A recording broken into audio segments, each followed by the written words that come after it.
جو جب defence minister تھا اور فورن منسٹر تھا دبئی سے تنخواہ لے رہا تھا. یہ کبھی سنا ہے کہ دبئی کی کمپنی سے ایک ملک کا فورن منسٹر اور ڈیفنس منسٹر تنخواہ لے؟ اور اس کے بعد وہ بچ بھی جاتا ہے, اس کو کچھ ہوتا بھی نہیں ہے.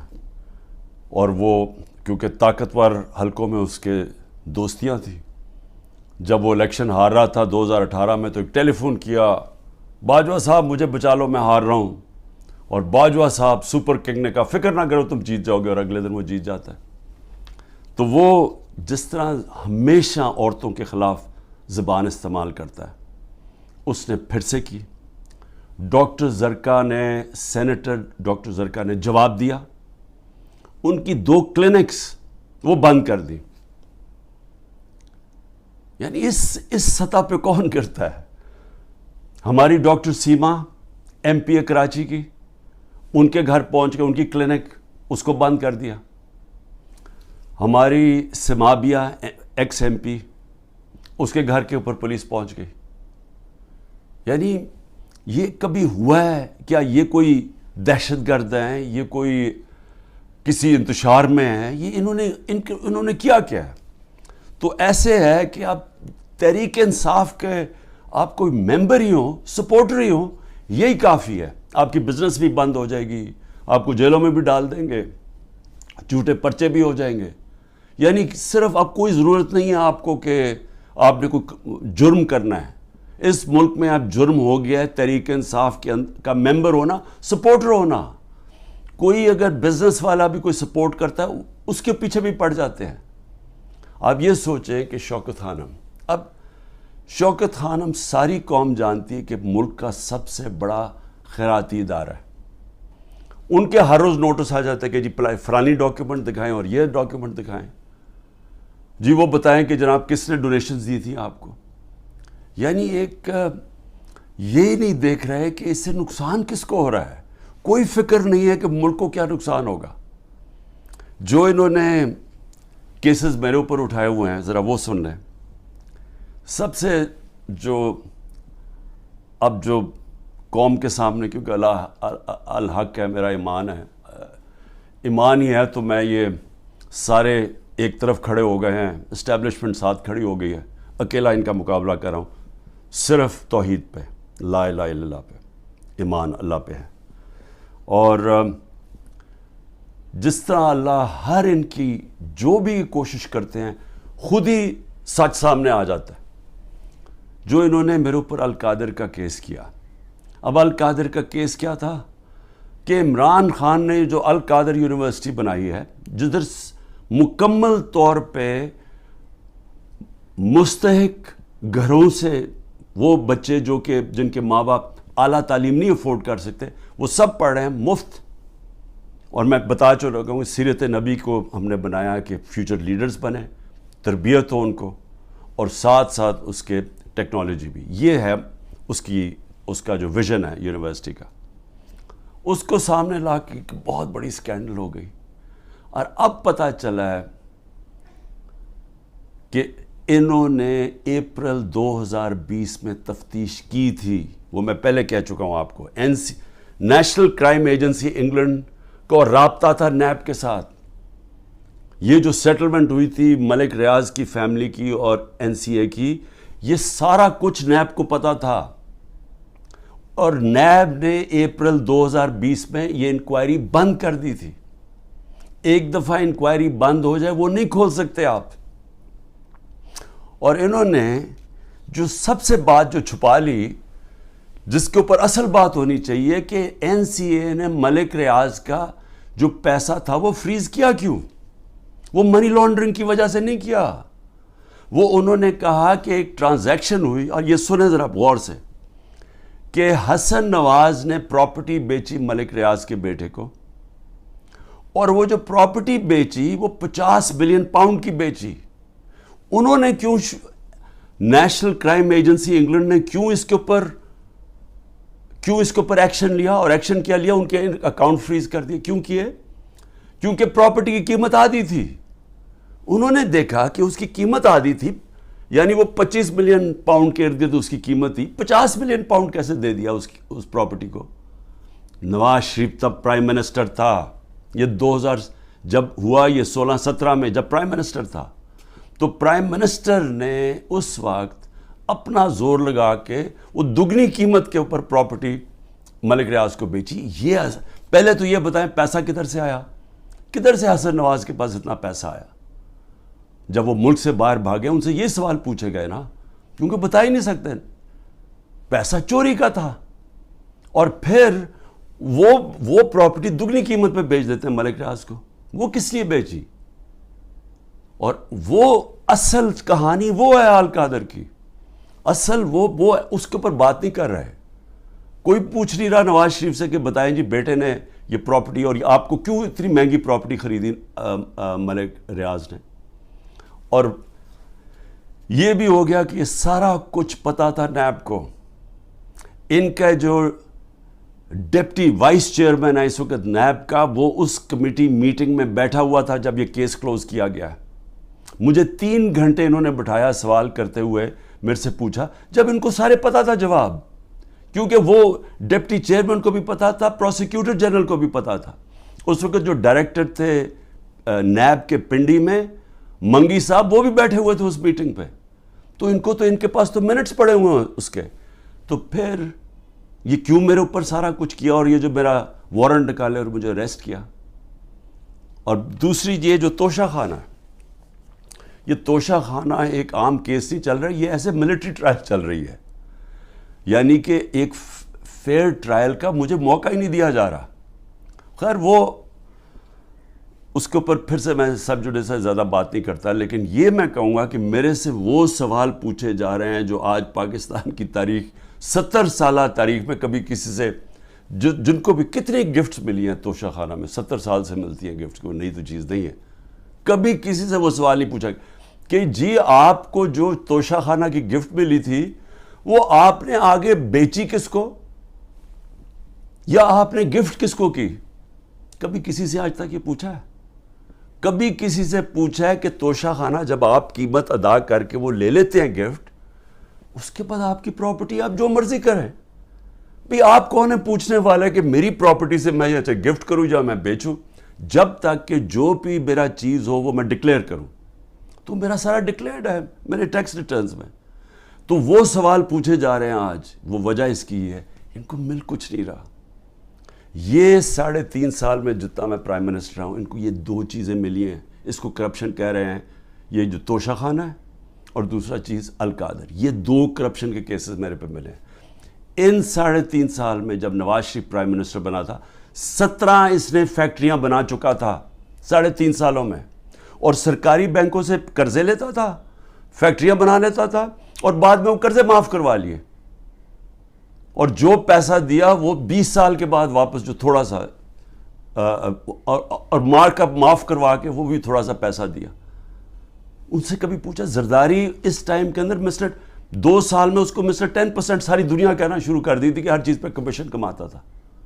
تو یہ 2 چیزیں ملی ہیں 3.5 سال میں، اور انشاءاللہ یہ میں ثابت کروں گا جب کیس آگے بڑھے گا. لیکن موقع دینا چاہیے مجھے پوری طرح جواب دینے کا.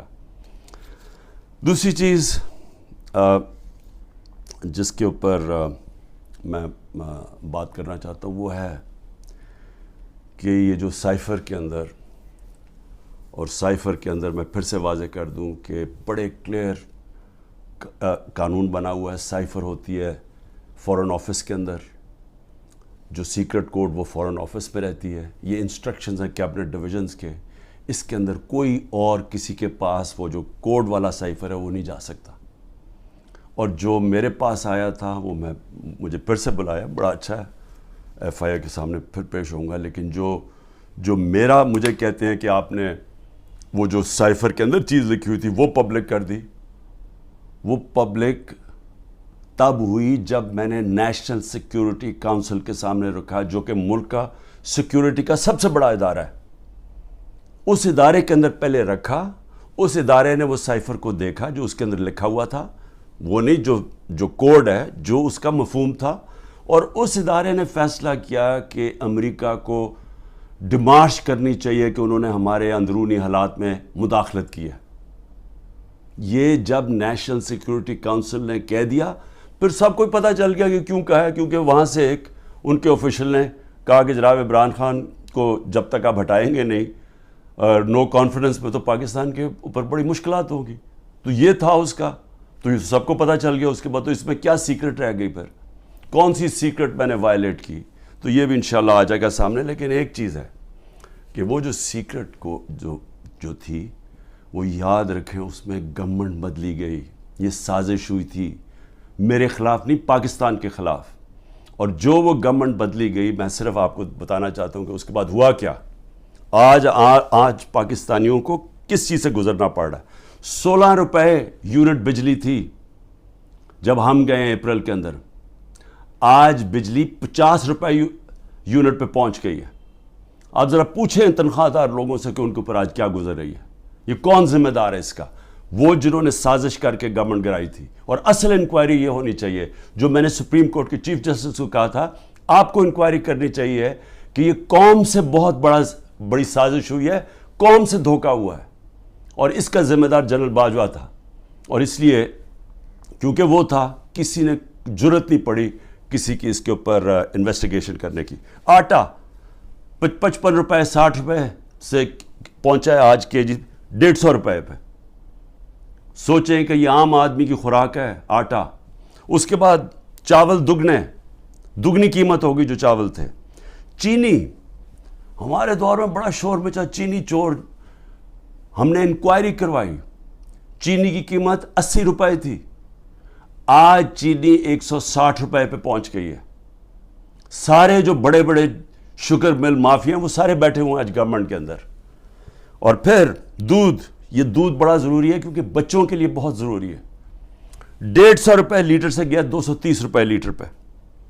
اور دال جو عام آدمی کھاتا ہے 310 روپے سے 520 روپے پہ گئی ہے. 310 روپے کے جی سے 520 روپے کے جی پہ دال گئی ہے. یہ عام لوگوں کے کھانے کی چیزیں ہیں.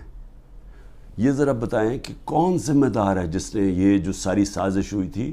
اور انشاءاللہ جب بھی انکوائری ہوگی ثابت ہوگا کہ بہت بڑی ایک چلتی ہوئی حکومت کو مشکل وقت سے جو پاکستان کو نکالتی گئی اس کو گرا کے تو یہ ہوا.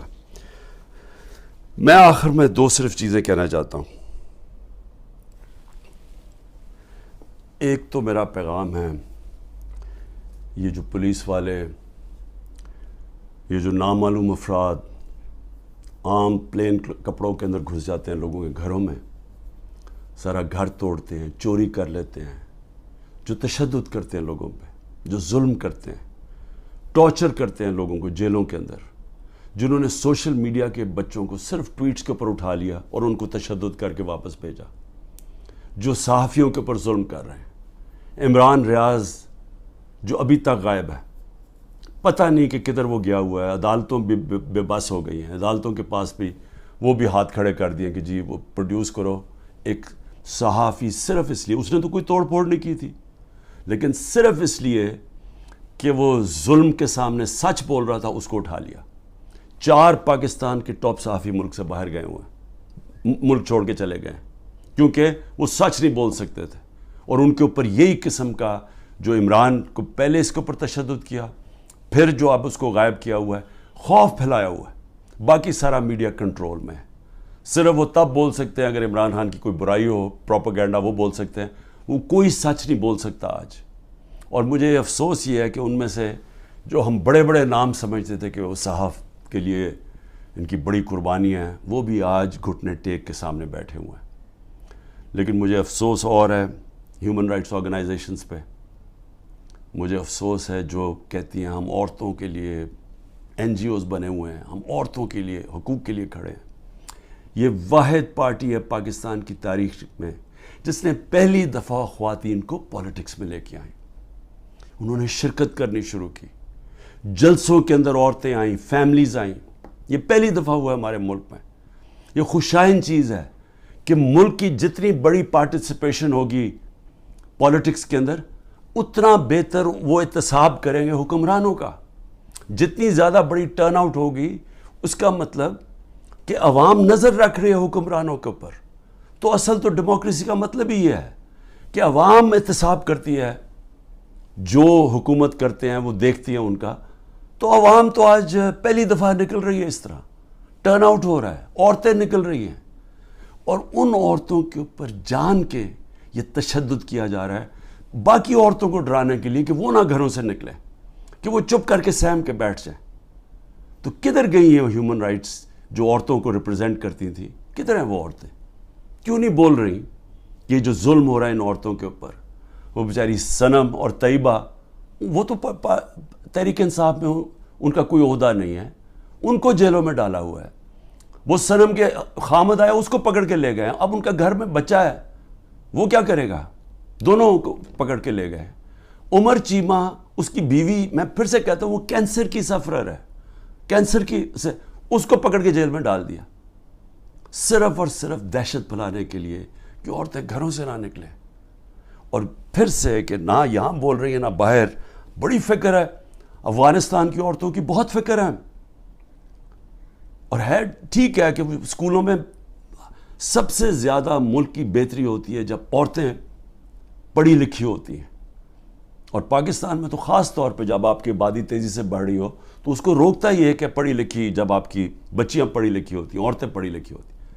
لیکن کیوں فکر نہیں ہے کہ یہ پاکستان کی عورتوں سے کیا ہو رہا ہے؟ تو ایک تو یہ ہے۔ میں آخر میں صرف یہ کہنا چاہتا تھا کہ جو مرضی آپ کر لیں، یہ آپ جو سب کچھ کر رہے ہیں، یہ جو سارا دہشت پھیلائی ہوئی ہے اور لوگوں کو جیلوں میں ڈالا ہوا ہے اور گھروں میں یہ توڑ پھوڑ کر رہے ہیں، یہ آج میرا دن یاد رکھ لیں، جب بھی الیکشن ہوگا آپ تحریک انصاف کو روک ہی نہیں سکتے، کیونکہ آپ لوگ اگر سہم بھی گئے نا، دلوں کے اندر ان جو فیصلے اور ذہنوں میں کر بیٹھے ہیں وہ اس سے نہیں پیچھے ہٹنے لگے۔ جب ایک آبادی ایک طرف آ کے کھڑی ہو جاتی ہے، قوم کھڑی ہو جاتی ہے، کوئی دنیا کی پاور اس کو روک نہیں سکتی۔ یہ صرف عارضی طور پہ آپ تھوڑی دیر لوگوں کو سہم جائیں گے، ڈر جائیں گے۔ میں چیلنج کرتا ہوں کہ جب بھی الیکشن ہوں گے آپ ڈیلے بھی کر دیں، ابھی ڈرے ہوئے ہیں کہ جی ابھی نہ کرو الیکشن، آپ اگلے مارچ کر دیں۔ میں آپ کو چیلنج کرتا ہوں کہ تحریک انصاف سویپ کرے گی الیکشن انشاءاللہ۔ مجھے جیل میں ڈال دیں، ڈسکوالیفائی کر دیں، جیتنا تحریک انصاف نے، کیونکہ قوم فیصلہ کر بیٹھی ہے۔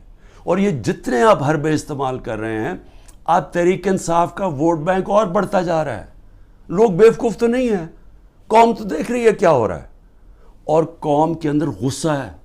ایک معاشی طور پہ ان کا قتل کر دیا ہے، ایک مہنگائی ان کو لے بیٹھی ہے، ایک یہ 30 سال سے وہ شکلیں دیکھ رہی ہیں جو ملک کو لوٹ کے پیسہ باہر ان کا پڑا ہوا ہے، اور پھر ان کے اوپر خوف طاری کیا ہوا ہے کہ جناب ہم آپ مایوسی پھیلائی ہوئی ہے کہ تحریک انصاف جیت نہیں سکتی، عمران خان کے اوپر کانٹا مارا ہوا ہے۔ کانٹا صرف عوام کسی کے اوپر مارتی ہے، اور کوئی بھی انشاءاللہ جب بھی الیکشن ہوگا، کوئی بھی جب عوام کی رائے طے کر لیتی ہے، فیصلہ کر لیتی ہے عوام، آج تک دنیا کی تاریخ میں عوام کے خلاف کوئی نہیں جیتا۔ پاکستان زندہ باد۔